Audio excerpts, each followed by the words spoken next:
جب کوئی حضور کا ہو جاتا ہے تو رب اس کو اپنا محبوب بنا لیتا ہے۔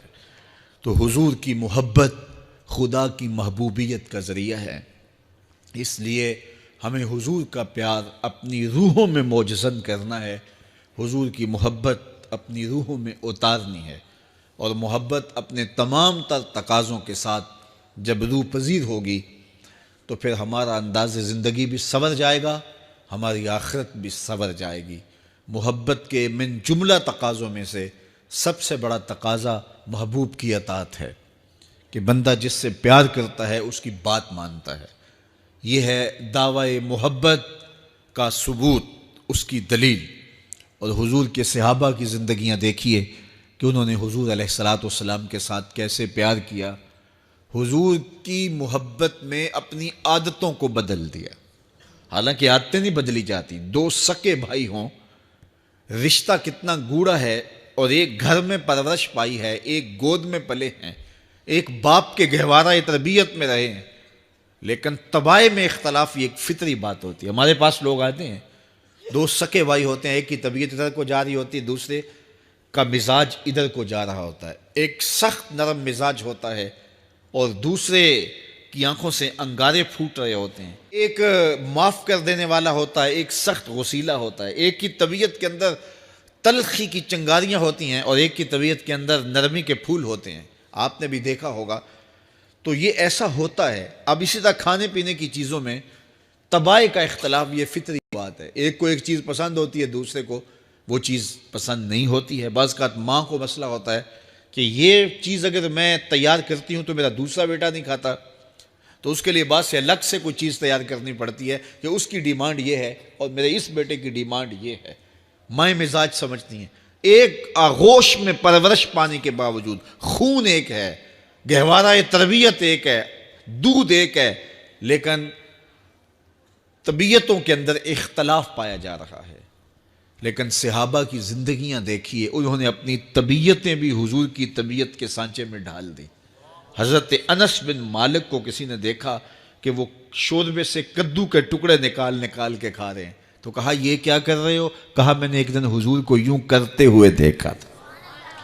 تو طبائع کا اختلاف یہ ایک فطری اختلاف ہوتا ہے، لیکن صحابہ نے اس کو بھی چھوڑا اور حضور کی محبت کے سانچے میں ڈال دیا۔ پھر اس چیز کا انتظار نہیں کیا کہ حضور کا فرمان کیا ہے، حضور کی چاہت پہ اپنے مزاج کو بدلا۔ اللہ اکبر۔ حضور علیہ السلام مدینہ المنورہ کی گلی سے گزر رہے تھے، ایک گنبد نما مکان بن رہا تھا، اور ایسے مکان حضور کو پسند نہیں تھے۔ تو آقا کریم علیہ السلام نے پوچھا یہ مکان کس کا ہے؟ کہا فلاں انصاری کا ہے۔ حضور گزر گئے، چہرے پہ تھوڑے سے ناگواری آثار حویدہ ہوئے۔ کسی نے اس صحابی کو بتا دیا کہ حضور گزرے تھے، تیرے مکان کو دیکھا، شاید پسند نہیں آیا۔ 2-4 دن کے بعد حضور دوبارہ گزرے، دیکھا کہ وہاں ملبے کا ڈھیر پڑا ہوا تھا۔ فرمایا اس صحابی کو بلایا گیا، کہا میں پرسوں ترسوں گزرا تھا، تیرا مکان دیکھا تھا، یہ کیا ہوا؟ عرض کی میں نے گرا دیا ہے۔ فرمایا کیوں؟ عرض کی سنا تھا آپ کو پسند نہیں، سنا تھا آپ کو پسند نہیں۔ میں اور آپ دیکھیں ہمارا کیا کیا حضور کو پسند نہیں، سر سے لے کر پاؤں تک، نجی زندگی سے لے کے سیاسی زندگی تک، اپنے امور ذات سے لے کر کے اپنی معاشرتی زندگی تک، ہمارا کیا کیا حضور کو پسند نہیں، اور ہر وہ چیز بدل دیں جو حضور کو پسند نہیں۔ محمد دی زیارت محمد دے رنگ وچ، اے ٹھگ بازیاں جانے پیارا محمد صلی اللہ علیہ وسلم۔ میرے شیخ کامل کا ایک شعر ہے، اور وہ شعر اتنا وزنی ہے کہ اگر میرے پاس جواہر لال موتی ہوں اور میں ایک پلڑے میں ڈال دوں اور ایک پلڑے میں یہ شعر رکھ دوں تو یہ شعر پھر بھی بھاری ہوگا۔ یاری لا تو پاک نبی سنگ، اے پر پوری یاری، پھر درود قبول ہے تیرا لکھ نہ لوں ایک واری۔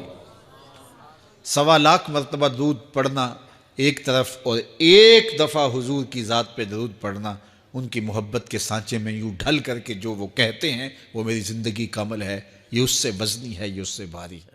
حضور نے ارشاد فرمایا کہ میری جانب سے ایک آیت بھی ہو تو اس کو آگے پہنچا دوں، اور جس نے جان بوجھ کر کسی حدیث کو میری جانب منسوب کر دیا جبکہ وہ میں نے نہیں کہا تھا تو وہ اپنا ٹھکانہ جہنم میں تلاش کر لے۔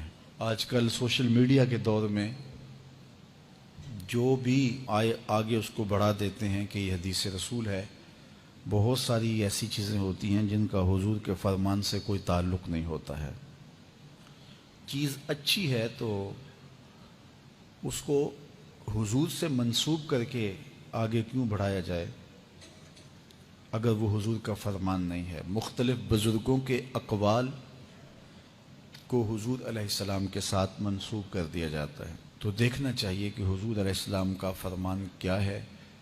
ظاہر ہے علم کسی صاحب علم کے پاس بیٹھ کے ہی سیکھا جا سکتا ہے، جو متقی ہو، پرہیزگار ہو، دیانت کے ساتھ بیان کرنے کا مزاج رکھتا ہو، تو اس سے ہی دین حاصل کرنا چاہیے۔ ہر ایک شخص سے تو ہمیں دین حاصل کرنے سے منع کیا گیا ہے، کہا یہ دین ہے، اس کو ایسے ہی جس سے چاہو حاصل نہ کر لو، اس کے لیے بھی ہمیں معیار دیا گیا ہے۔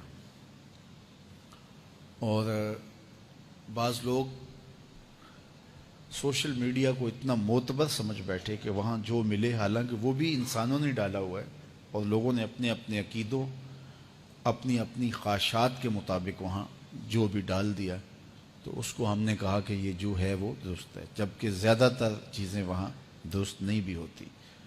تو اس لیے یہ بات ذہن میں رکھیں کہ حضور کی جانب کوئی چیز منسوب کرتے ہوئے اس کا یقین ہونا چاہیے کہ یہ حضور علیہ السلام کا فرمان ہے۔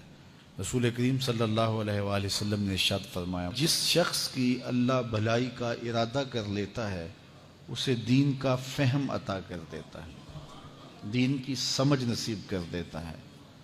اور پھر ارشاد فرمایا، ایک وقت ایسا آئے گا لوگوں پر کہ جب اسلام کا صرف نام رہ جائے گا، اسلام کا صرف نام رہ جائے گا، باطن میں اسلام نہیں ہوگا، روحوں میں اسلام نہیں ہوگا، رویوں میں اسلام نہیں ہوگا، طرز زندگی میں اسلام نہیں ہوگا، معاشرت میں اسلام نہیں ہوگا، ملکی قوانین میں اسلام نہیں ہوگا، عدالتوں میں اسلام نہیں ہوگا، اسلام صرف نام کا رہ جائے گا۔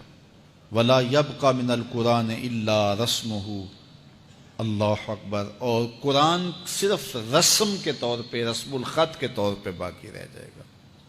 بڑے خوبصورت لکھے ہوئے کلمات تو ہوں گے لیکن کسی کے عمل میں قرآن کی تعلیمات کی جھلک دکھائی نہیں دے گی۔ اللہ اکبر۔ مسجدیں زیب و زینت کے لحاظ سے تو آباد ہوں گی لیکن ہدایت کے نور سے خالی ہوں گی، ممبر و محراب سے لطیفے سنائے جا رہے ہوں گے۔ ہم تو دیکھ رہے ہیں کہ اس دور میں بھی ایسا ہو رہا ہے، تلقین غزالی نہیں رہی اور فلسفہ رومی نہیں رہا، اذان رہ گئی، انداز بلالی نہیں رہا۔ حضور نے فرمایا کہ سب سے شریر طبقہ اگر ہے تو وہ بھی علماء کے روپ میں ہے، اور سب سے اچھا طبقہ اگر ڈھونڈنے نکلو تو فرمایا وہ بھی اور کہیں نہیں ملے گا، وہ بھی علماء کے روپ میں ہے۔ اس لیے سب سے زیادہ پھر چھان پھٹک تو اس شعبے کی کرنی چاہیے اور دیکھنا چاہیے کہ خیر کہاں ہے، اور خیر کو حاصل کرنے کے لیے 2 قدم آگے بھی چلنا پڑے تو کوئی حرج نہیں ہے، اور شر کو چھوڑ دینا چاہیے۔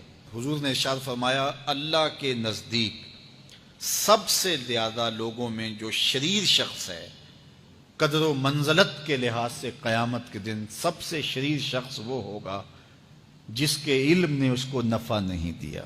اللہ تعالیٰ جل شانہ ہمیں علم نافع عطا فرمائے۔ پاک کے ہر ہر گوشے میں قرآن سنا کر دم لینا، اب رکنا نہیں، اب تھمنا نہیں، فردوس میں جا کر دم لینا، آفاق کے ہر ہر گوشے میں قرآن سنا کر دم لینا، اب رکنا نہیں، اب تھمنا نہیں۔